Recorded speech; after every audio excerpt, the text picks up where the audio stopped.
Ito yung camel meats.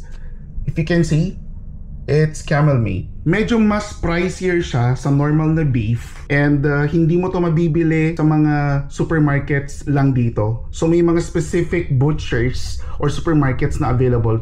In this case, nabili ko to sa May Only Fresh, based sila sa May Ajman.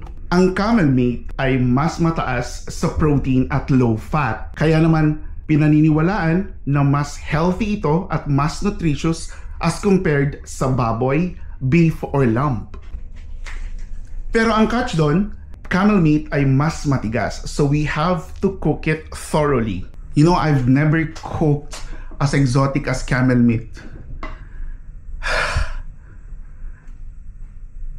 Hindi ko sure.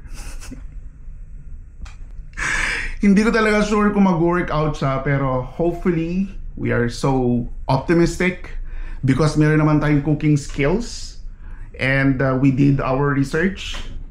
Sana mag-workout siya. At sana magustuhan din naman kasama ko dito sa bahay.